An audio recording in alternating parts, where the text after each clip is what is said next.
day, folks, and welcome to another episode of Podcraft. This is the show all about podcasting, helping you to make a success of your show. I'm Colin Gray and joined, as always, by Matthew. Hey, Matthew.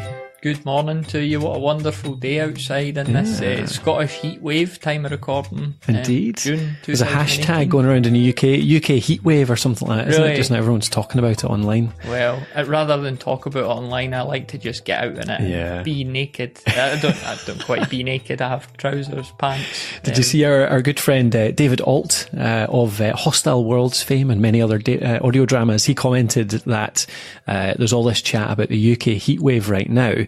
And actually, our heatwave temperature is about the temperature that our friends in Texas would set their aircon to as the lower desired temperature.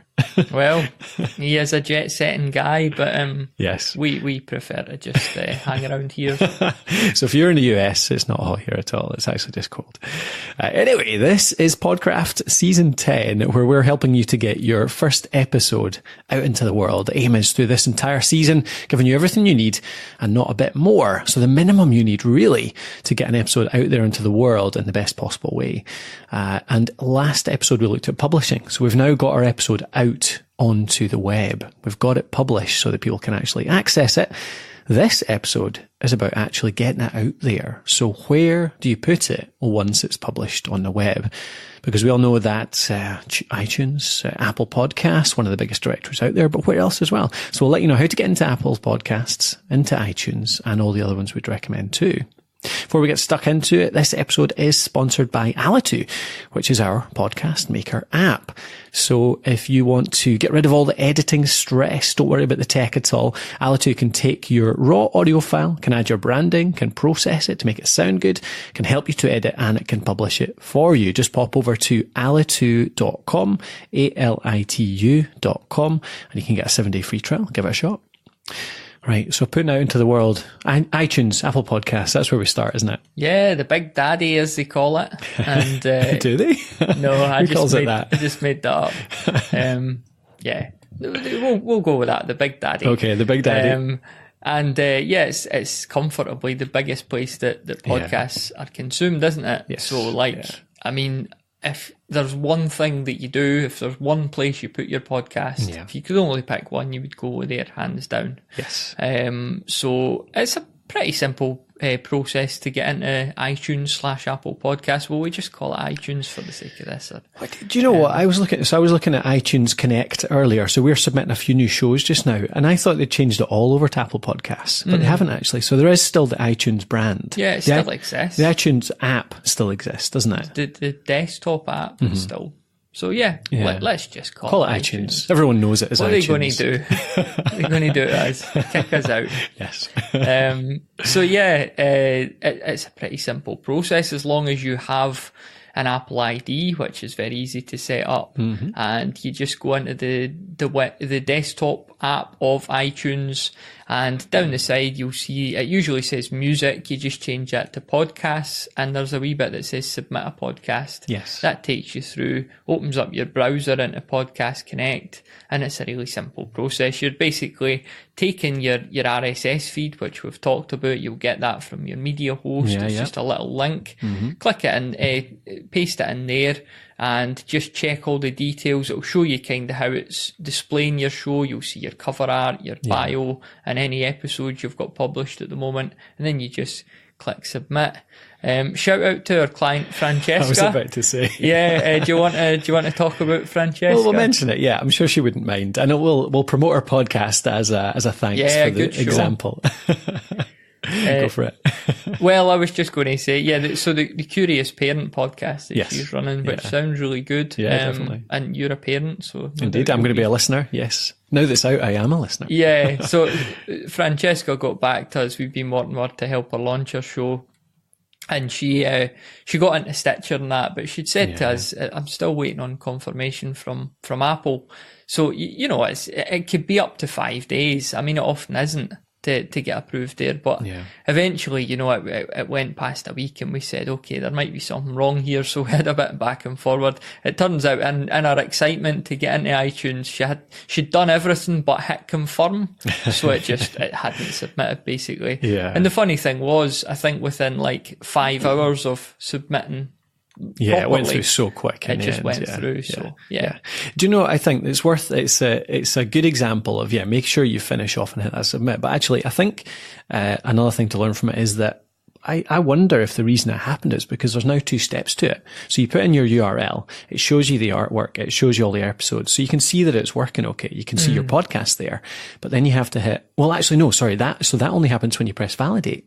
So there's a validate and a submit button in the top right. So you put in your URL, you hit validate, and that's what brings up the artwork, the episodes. And it's really easy, I think, at that point to think, that's it done. That's it there. That's it submitted. And I think that's probably what happened to Francesca. So she wasn't being silly or anything. It almost appears that way. Yeah, now, the way they've like set you've submitted it. Yeah, I bet she won't be the only one to have done that. Absolutely. Definitely. Yeah. So make sure, URL in Podcast Connect. I think it's just podcastconnect.apple.com. You can go straight there. You can bypass iTunes these days. Add a podcast, URL in, validate, check it's all good, and then hit submit, and that's it. Wait for the email and you're live. So what would you look at next? Well, there's good news for podcasters because like all the really popular podcasting apps and directories, one I use myself, Overcast, which is really massively popular and probably, in my opinion, the best listening app out there. The good news is that they just pull from Apple, from iTunes, so you don't need to submit to them. So most of the directories out there, you don't need to manually submit, which is really good. Yes, indeed. Yeah, like all of the players, pretty much. I use BeyondPod, so I'd argue BeyondPod's better than Overcast. Well, but I don't know. Do you know? I've never looked into where they get their directory, but I would gamble that it's iTunes as well.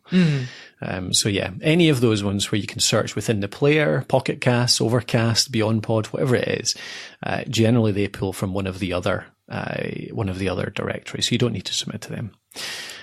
But I mean, where are you seeing the next? I think it's all swapping up a little bit at the moment. I would have said the next 2 steps are Stitcher and TuneIn as sort of 2 and 3 basically after iTunes, but Spotify is actually probably up there now, isn't it? Yeah, well, according to Libsyn stats, Spotify is now pretty comfortably the second place that podcasts are being consumed.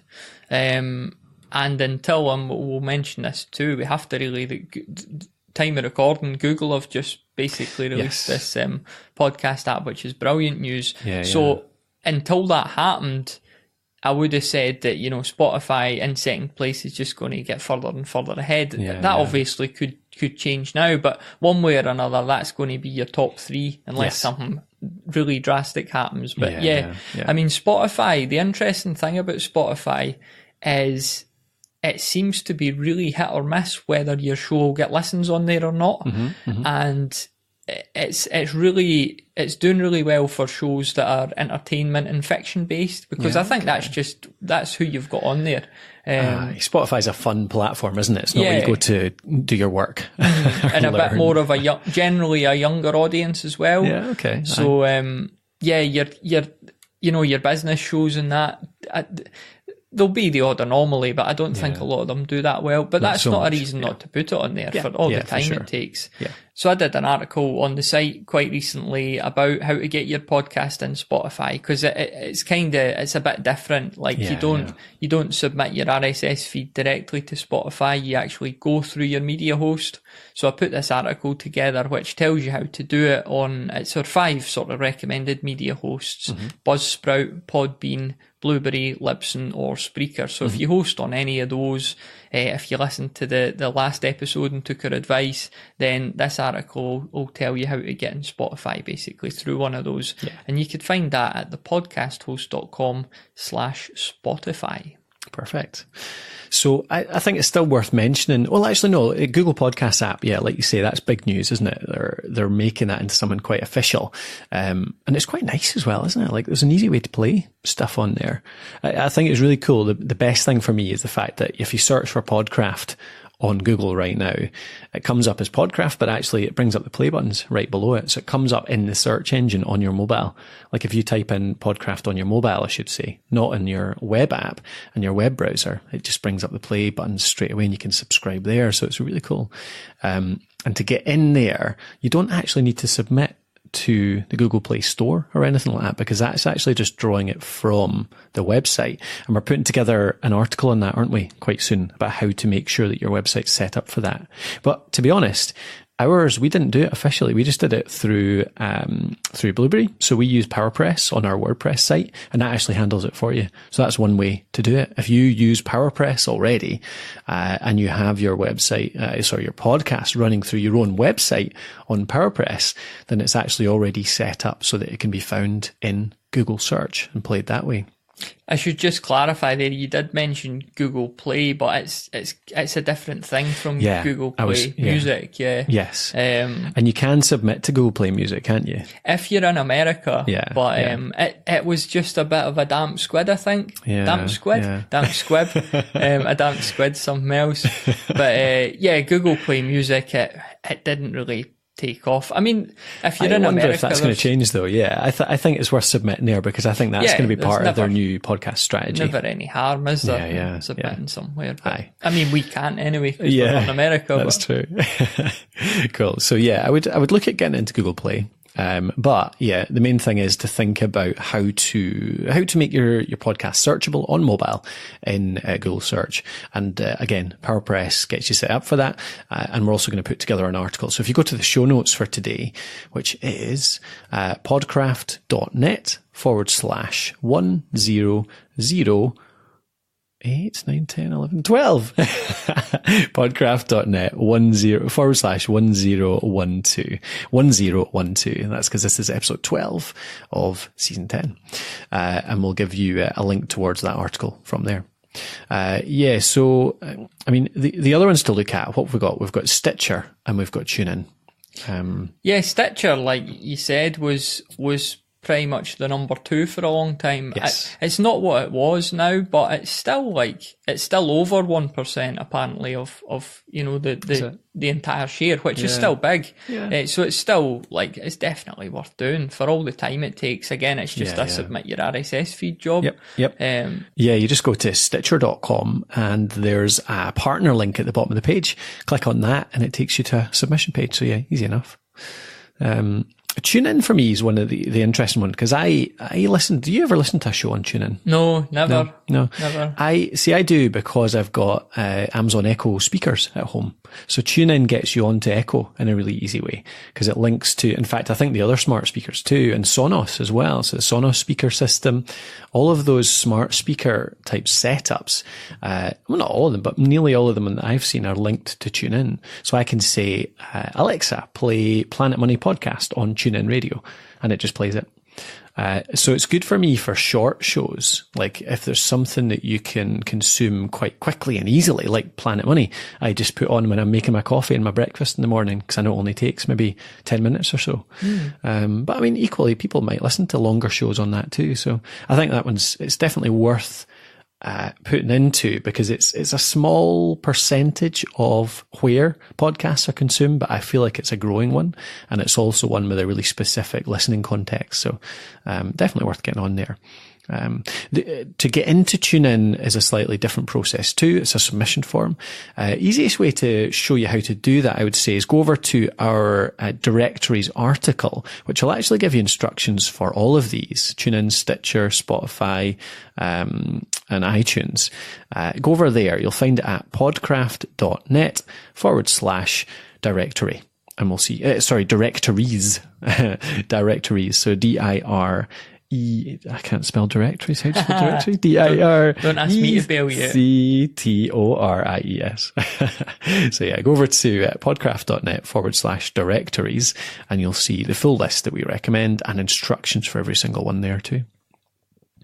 So what we got there? So we summarize: iTunes, Apple Podcasts, we've got Stitcher, we've got Spotify, we've got TuneIn, and we've got Google Play. Okay, let's move on to the next bit. We're going to go through a few other little tips around how to get your podcast out there, how to promote it a little bit as well.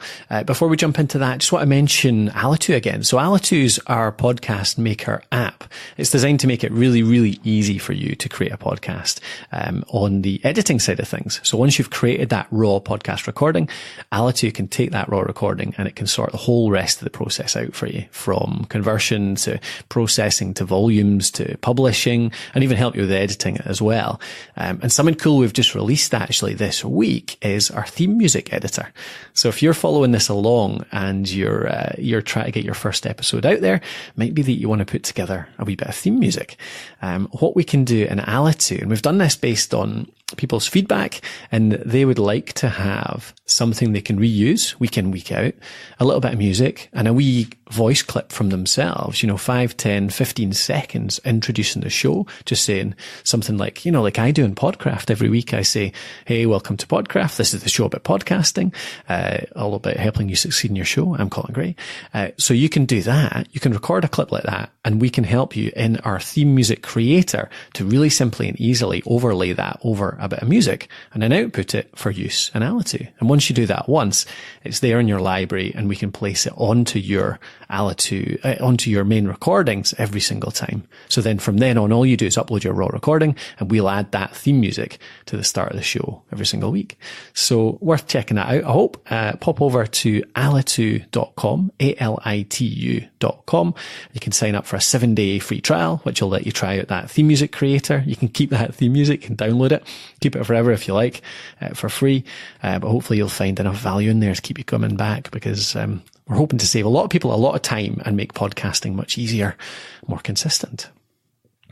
Right. Second part of the show, Matthew. What about getting people to these platforms in the first place? So we've now signed up for Stitcher, iTunes, Google Play, all these places. How do we actually get people to those platforms from our website? I think it's really good practice to have a clearly labelled subscribe page on your podcast website. I can't speak today. I can't speak. Me neither. And if you have a subscribe page, basically, like, you want to let people listen where they want to listen. So it's a mistake to say, like, find us on iTunes, find us here. By all means, tell them you're there, but don't direct them there. Just provide links to every directory, within reason. Again, iTunes, Spotify, I would have a link on there, the new Google link, Stitcher link.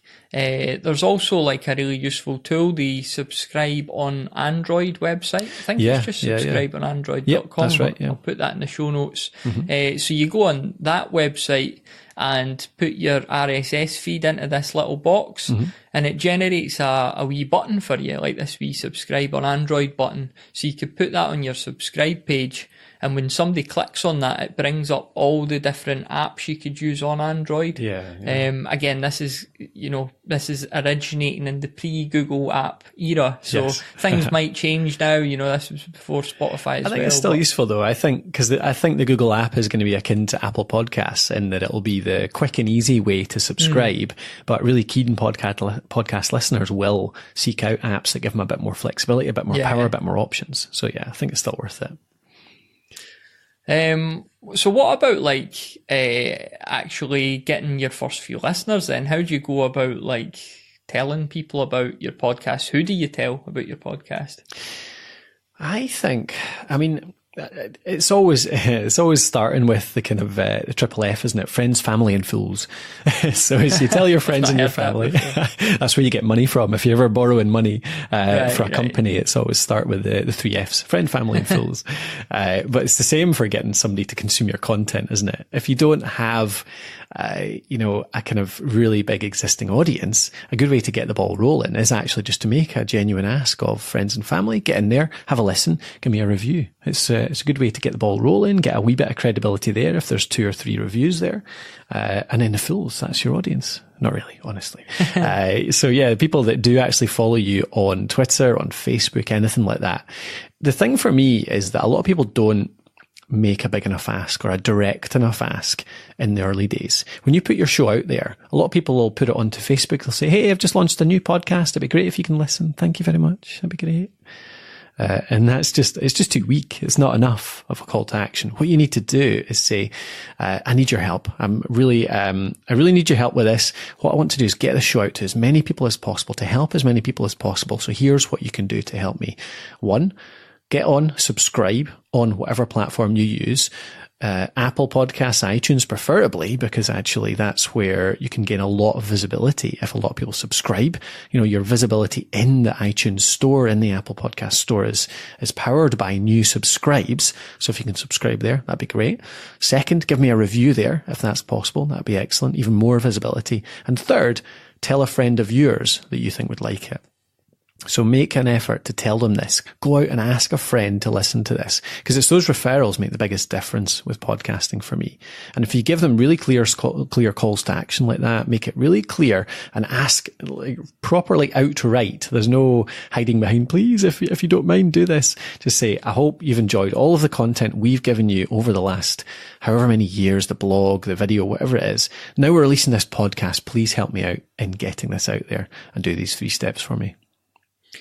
You mentioned Facebook there. What are some of the other sort of social media things that you could maybe do in those early days, and indeed like on an ongoing basis? Yeah, I think the cool thing about podcasting is that it's it's a low numbers, high touch medium. So you can do less scalable things and they're more worthwhile. Like it's barely worth going along to, say a 50-person event and telling them all about your blog post, because blog readers are quite skim readers. They're not that loyal because it's just text. There's less personality. But with a podcast audience, like 500 listeners is brilliant. 500 listeners is a lot because those listeners do stuff. If you ask them to do something, many of them will do it. So talking to 10 people and convincing them to listen to your podcast is actually quite a big deal. So getting in places like Instagram, because of the high contact there, the high engagement, if you can reach out to people on Instagram and tell them about it and then bring them back to your profile, it can work really well, I think. There's a show I know the runners of called The Startup Diary, and they built a lot of their early audience that way. They actually reached out and made relationships with people on Instagram, as in commenting on their podcasts and saying, come and listen to our show. And they did it in a really good way. You get people that do that in a really annoying way. It's just kind of spamming. But if you can do that social outreach, so you're going to people, giving them value and then encouraging them to come back and listen to your show, I think that can work really well for podcasting, because you don't need to get huge numbers, you can spend a bit more time talking to individuals and convincing them that it's worthwhile giving you a shot. So social media graphics or stuff like that, you talked about Instagram. Yeah. If you were doing like graphics and that, what sort of things might you do? I think behind the scenes stuff. I think the quotes are totally overdone. Motivational quotes. Exactly, yeah. And even your cover art is, if you do episode art, that can work okay if you have decent quality stuff. But I think it's behind the scenes. It's like, look, we're recording today. It's you and the host, you and your co-host, or a picture of you and your guest that you're getting on, or a picture of you doing whatever it is you're talking about on the show. It's like, it's showing people the real person behind the podcast, and the topics, demonstrating the topics that you're covering and the help that you're going to give them, I would say. Communities, I suppose, is the final thing we want to talk about, isn't it? Like online and offline, I guess. Yeah. But becoming part of communities in your niche. Yeah. And not just going in there and shouting about your podcast, but actually like engaging with people, using your own knowledge and expertise to help, to answer questions, to become useful, to become known and liked, I suppose. Yes. Yeah. And that'll inevitably lead to conversations where you will get to talk about your show and where people genuinely be interested in checking out, rather than just seeing, we've all been part of that Facebook group where somebody comes in and just drops a link and it's like, that just gets ignored. People have tuned that out. Again, because of that, low numbers, high touch, it's worthwhile spending time in these places, and they are time consuming, but you get other value from it as well, don't you, being part of a community? So if you get to promote your podcast at the same time, that's great. I mean, I think that one of the underestimated ones of these is the live stuff. So going to conferences, going to events, going to meetups in your topic and talking to people about it. Not only does it help you grow those connections, possibly attract listeners, it might get you guests for your show, might get you more content for your show. These people will ask you questions, and that can be inspiration for future episodes. And yeah, you can get collaborations. You can get a co-host that might come on and do a guest co-host of a show, or do a host swap. I always think they're quite cool. Like if you host somebody else's show and they host yours just for 1 week, just to do a swap, and you can collaborate on audiences. I mean, that's swap. I like that. Like a big group of people, they put their microphones in a bowl and draw them out. Pick up a random I've mic. got the snowball. But it's, again, with podcast listeners are so loyal that, and they're so prolific as well. They're so enthusiastic. So if you don't listen to just one podcast on a topic, you've maybe got your favorite podcast, but you've got another 3 or 4 you listen to as well. So we can collaborate with people much more effectively. Whereas with blogging or video even, it's a bit less loyal possibly, especially with blogging. People just skim through, they take the first search result. So it's not quite so worthwhile. But with podcasting, that kind of stuff works really well. And stuff, swapping audiences and growing your audience through other people's participation. So yeah, getting a host swap, or find people in real life, and you build that relationship that convinces them to give you a shot. God, we've went on a bit today, haven't we? What's that on the Half on an the hour. clock? Yeah. I think we're kind of tying up, I suppose, the practical stuff, aren't we? So this is how you get it out in the end. You've got your episode onto the web, published it last week, and now you're getting out onto the directories and hopefully promoting it a bit too. So I hope that gave you a good amount of info on how to do it, how to start the snowball rolling. Of course, if you want some more info on how to promote, that's a whole nother subject. There's so much to go into that you can cover on how to get your show out there, how to promote it, how to grow an audience into the thousands, the tens of thousands. You'll find that, I have to mention, you'll find that in our academy, the Podcast Host Academy. If you go over to thepodcasthost.com/academy, we've got a 30 days of growth course in there, which is 30 different activities that you can do over 30 days or spread it out over a few months to start or to really grow your show. So do pop over there, thepodcasthost.com/academy. Otherwise, we're going to do one more show, aren't we, to tie up this season, Matthew? That's right. Which is, what's next? Yeah, just the going forward from here, the next 10 years, because obviously you're going to be running your podcast for that long. Indeed. It'll just be about really kind of about workflows, about making it more sustainable in the first place, directing you to some more further resources about growing your show, about monetization, about upgrading your kit. Like, this has been so far the essential guide. It's only just what you need to get your first episode out there. So it's the basic kit. I mean, we've talked you through everything to make it good quality, but there's definitely stuff you can do to, once you've got a listenership, once you're 20 episodes in, once you're comfortable with it all, to upgrade what you're doing. And we'll give you a bit more of that on the next episode. Alrighty. Thank you again for joining us. Thanks for your continued co-hosting, Matthew. Thank you. I appreciate the opportunity. Again, if you're looking for a way to make podcasting easier, do pop over and check out Alitu. That's our podcast maker app, which can help you turn your raw audio into polished and branded podcast episodes. Go over to alitu.com, alitu.com, and you'll get a 7-day free trial. Otherwise, we'll see you on the next episode, all about stepping up, all about what's next after releasing your first episode. We'll talk to you then.